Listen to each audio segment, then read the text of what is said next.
سلام شلوم خدا قدوس کی سلامتی آپ سب کے ساتھ ہوں. میں آپ کا دوست آپ کا ہوسٹ عامر جانا جب کی خدمت میں ایک بار پھر سے حاضر ہوں، اور آج ہم ورڈ اسٹڈی کی سیریز کے اندر آگے بڑھ رہے ہیں. باغ عدن. دنیا کے اندر 80% لوگوں کے ذہن میں جو ہے یہ خیالات آتے ہیں باغ عدن کے، اور ہم پیدائش کی کتاب اس کے دوسرے باب کی 8ویں آیت میں پڑھتے ہیں. خدا نے مشرق کی طرف عدن میں ایک باغ لگایا اور انسان کو جسے اس نے بنایا تھا وہاں رکھا.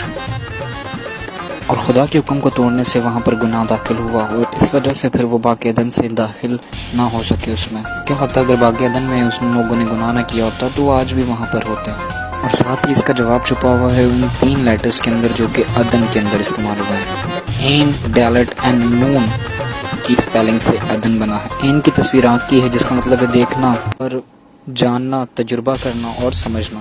ڈیلٹ کی تصویر جو ہے وہ دروازے کی ہے جو کسی رستے کو کھولتا ہے. نون کی تصویر مچھلی کی ہے جس کا مطلب ہے زندگی یا ایکٹیویٹی. تو ایڈن کا مطلب جو پکچر میسج میں ہے وہ یہ ہے کہ ایڈن کا دروازہ آپ کھولتے ہو اور ایک رستے پر چلتے ہو جو زندگی تک آپ کو پہنچاتا ہے. لیکن جب آدم نے رستہ چوز کیا تو اس نے دوسرا رستہ اختیار کیا جس کی وجہ سے موت، کنفیوژن اور کیوس آیا، اور ایدن کی جو خاصیت تھی وہ اس وجہ سے زمین سے جدا ہوئی. جب آدم اور حوا کا امتحان لیا گیا تو وہ اس قابل نہ نکلے کہ وہ اس جگہ کو حاصل کر سکے، ہمیشہ کی زندگی کو.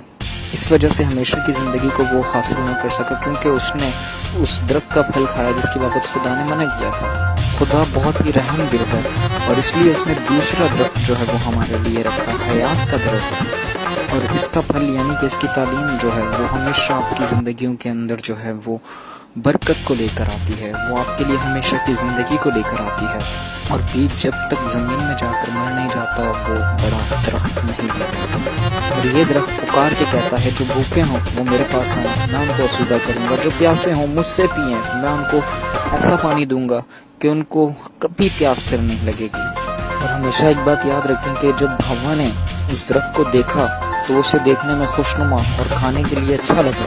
تو جب تک آپ اس درخت کو دیکھیں گے نہیں، اس کی سمجھ نہیں حاصل کریں گے، تب تک آپ کو نہیں پتہ چلے گا کہ اس کی لذیذ پھلوں کی تعریف میں کیوں کر رہا ہوں. اور جیسے ہوا نے دیکھا ویسے ہی خداوند یسوع مسیح نے دیکھا کہ اس کے لوگ جو ہیں وہ غلط رستے پہ اوپر جا رہے ہیں اور وہ غلط ایکٹیویٹیز کر رہے ہیں، یعنی کہ آنکھ، دروازہ اور فش کا مطلب ہم کو سمجھ آ چکا ہے. تو یہ مسٹری آج آپ کو ملی ہے.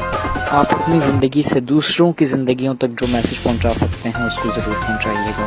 یشوع مسیح نے اپنے اوپر سب کے گناہ لیے، آدم اور آدم کے بچوں کے بھی، انکلوڈنگ آپ اور میں بھی.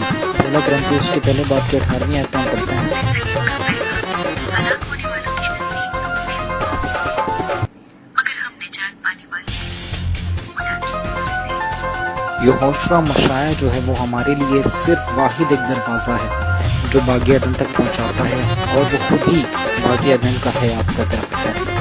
اور باغ عدن کے اندر حیات کے درخت کے پاس